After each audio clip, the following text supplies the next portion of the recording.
Knock, knock. Who's there? I'm calling on the landlords. That's who's there. I don't know what in the world y'all are thinking when it comes to these rental prices. I mean, and I no shade, no tea. Yeah, shade and tea. Y'all, some of these landlords, I'm not gonna say y'all, all of y'all. I shouldn't say y'all, but some landlords are charging $2,200 in the South. Now, we ain't in New York, we ain't up north, for, I'm gonna say, rental house in the not so good neighborhoods. And the outside of the house is not curbside appealing. Now, I don't have Section 8. And the list that I received to look for something, it's for Section 8. And I had one landlord blatantly tell me that they only deal with Section 8 tenants. So that, again, to me, is a slap in the face for someone who works, has a pretty decent job. And, that's their prerogative because that's their property. As Tabitha Brown said, that's my business. Well, that's their property. But it just makes it hard. And now it's to the point that if you don't have this immaculate credit score, even in the not so good areas, neighborhoods, they're not going to rent to you. So where are people supposed to live? What are people supposed to do? The caveat is you make too much, you don't make enough, or your credit ain't right. Somebody help me understand. Make me understand. And I'm telling you, I'm so compelled to believe that is why so many people are ditching the traditional buying of the homes and renting the apartments, and they are going into the mobile home world, and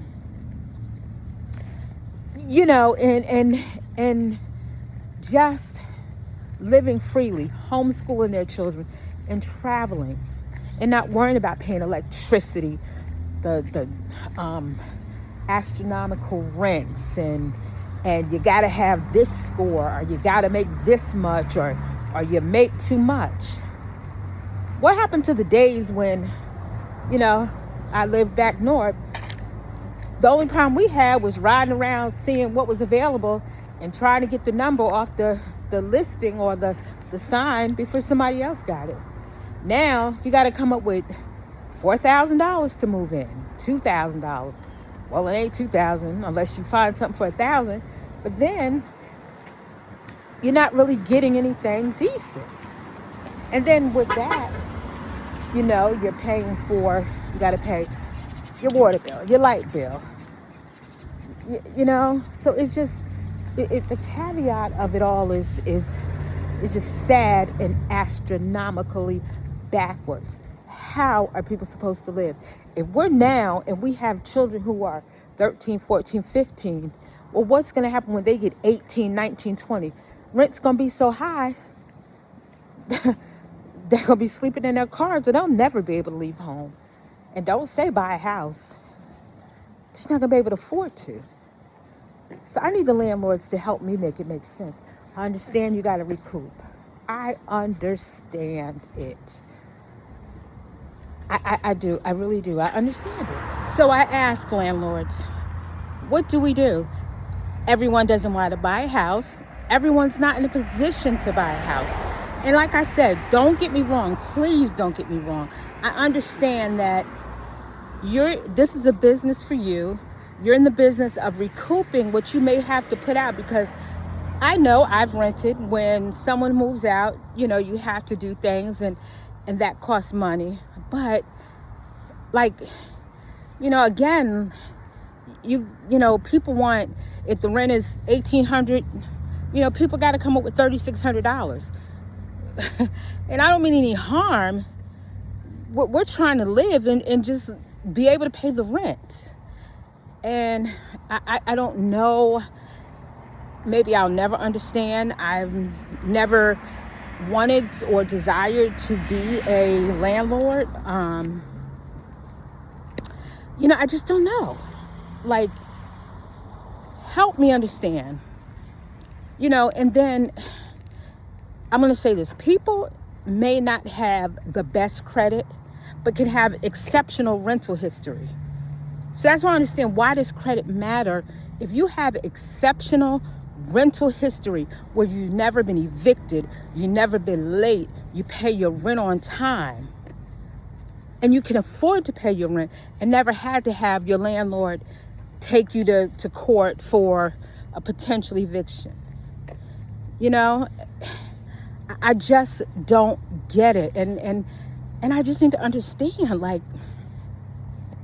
why?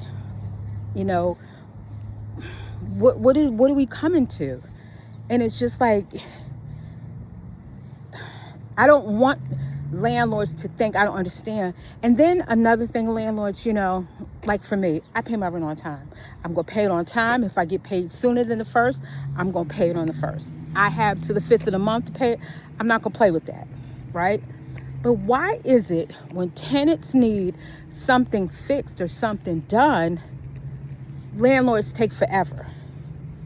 And then it's a constant battle, where I could have been to a point at one time in my rental history where I could have just taken my landlord to court, not paid, but hold the money, because I wasn't getting the proper repairs. But I don't do that. I still manage to, pay my bills and, do what has to be done, because I knew at the end of the day, I need somewhere to live. My children needed somewhere to live. And I understand that. So I get it's a business, but everybody is not going to have that good credit. Everybody's not going to have credit. Some people don't want credit. Some people have gotten into hard times where they trying to make sure that rent is paid, or the rent is paid, but they need to buy food, or they need to pay the light bill, or anything could have happened. And they got themselves in a little financial situation, which kind of hurt their credit, So it's just a caveat. So, I don't understand. I don't know if I ever will understand in this lifetime, but I'm just going to tell you, here's my call, my plea, and I'm going to write the news. Like, what can be done? And maybe there's nothing that can be done because there's no law. The only thing a landlord could say is, I'm not going to rent you my property, whether you got good credit, make the money or not. That's you, the landlord, that's your prerogative. And I get that. I really do. I get that. But maybe one day. Excuse me, Mr. Barn. Maybe one day. I don't know. But leave a comment below. Let me know your thoughts. Don't forget to like, comment, and subscribe. Until the next time. Bye.